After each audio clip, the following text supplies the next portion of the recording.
पूजा करने के तुरंत बाद मत करें ये 5 गलतियां। हनुमान जी नमस्कार। हम सभी पर बजरंग बली जी की कृपा सदैव बनी रहे। पूजा करने के तुरंत बाद कुछ ऐसे काम आप कर लेते हैं जिन कामों को आपको नहीं करना चाहिए। इनसे पूजा का फल आपको नहीं प्राप्त होता है और कई बार आपकी जो पूजा की ऊर्जा होती है वह आपके शरीर से अलग हो जाती है, वह आपके शरीर में समाहित ही नहीं होती, और जब तक वह ऊर्जा आपके शरीर में समाहित नहीं होगी तब तक आपकी पूजा करने का कोई भी फल आपको प्राप्त नहीं होगा। पूजा जब आप करते हैं तो असीम ऊर्जा आपके आसपास रहती है। मंत्र जब आप करते हैं तो असीम ऊर्जा आपके आसपास, आपके शरीर के पास, आपकी माला में होती है, आपके आसन में भी होती है, और यहाँ तक कि आप जो वस्त्र पहनकर पूजा करते हैं उसमें भी वही ऊर्जा रहती है। हाथों से हम पूजा करते हैं तो हमारे हाथों में भी सबसे ज्यादा ऊर्जा होती है। अब आप सोचेंगे कि हाथ में सबसे ज्यादा ऊर्जा कैसे रहती है, तो इसलिए क्योंकि हाथ से ही हम मंत्र जाप करते हैं, हाथ से ही हम भोग लगाते हैं, आरती करते हैं, तो इसलिए हाथों में सबसे ज्यादा ऊर्जा होती है। कई भक्तों से मिलकर आपने देखा होगा कि वह केवल सर पर हाथ रखते हैं और सामने वाला व्यक्ति सकारात्मक अनुभव करने लगता है, तो ये सब उसी ऊर्जा का खेल होता है। आज मैं आपको बताऊंगा उन 5 गलतियों के बारे में जो गलती जब आप कर बैठते हैं जानकर या अनजाने में, तो उससे क्या होता है कि आपकी जो पूजा का फल होता है वह व्यर्थ चला जाता है, या तो मिलता ही नहीं है, या फिर मिलता भी है तो बहुत ही कम मिलता है। तो आज के इस अंक में हम जानेंगे कि कैसे पूजा के पूरे फल को हम ग्रहण कर सकते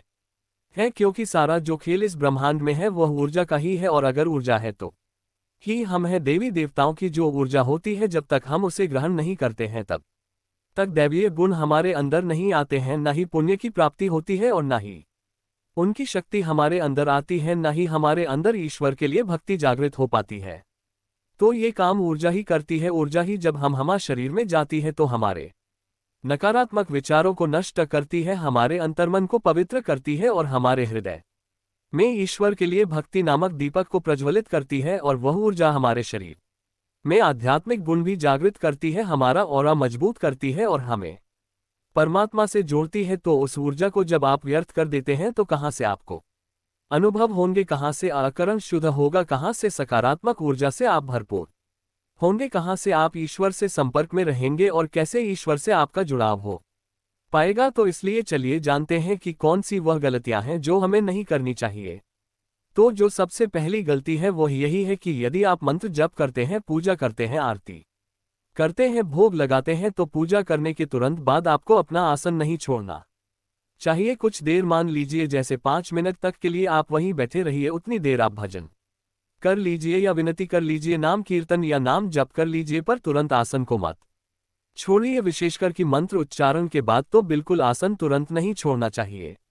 अब आप सोचेंगे ऐसा क्यों? तो ऐसा इसलिए क्योंकि देखिए, आप इस बात को ऐसे समझिए कि जब हम किसी गर्म तवे को तुरंत चूल्हे पर से उतार कर उस पर पानी का छिड़काव कर दे तो क्या होगा, वह तवा जो उसकी गर्म ऊर्जा होती है वह तुरंत उसको छोड़ देती है, और उसकी जो ऊर्जा है वह पानी सोख लेती है और तवा ठंडा पड़ जाता है। तो इसलिए पूजा करने के बाद हमारे शरीर के साथ भी ऐसा ही होता है। जब हम तुरंत आसन को छोड़ देते हैं तो वह जो ऊर्जा होती है वह हमारे अंदर से तुरंत निकल जाती है। हमें जो पूजा करने का जो फल है वह हम ग्रहण कर ही नहीं पाते, उस ऊर्जा को हम ग्रहण कर ही नहीं पाते। तो इसलिए पूजा करने के बाद आसन पर कुछ देर रुकिए, तुरंत मत छोड़िए, थोड़ा 5 मिनट रुककर और उसके बाद प्रभु को हाथ जोड़कर फिर आसन को छोड़िए। बिल्कुल उसी तरह दूसरी गलती हम क्या करते हैं, दूसरी गलती हम जो करते हैं वह ये है कि पूजा करने के तुरंत बाद हम हाथ धो लेते हैं। तो हमें पूजा करने के तुरंत बाद हाथ नहीं धोना चाहिए। मान लीजिए जैसे आपका धूप बत्ती से हाथ लग गया या दीपक से हाथ लग गया या दीपक की जो कालोस होती है वह हाथ में लग गई, तो कई लोग क्या करते हैं, भाग के जाते हैं पूजा करने के तुरंत बाद जाकर हाथ धो लेते हैं। अब हाथ धोने से आपके हाथों की जो ऊर्जा है, सबसे ज्यादा ऊर्जा तो हाथ में ही रहती है, वो आपके शरीर में जो ऊर्जा है वह सारी बह जाती है।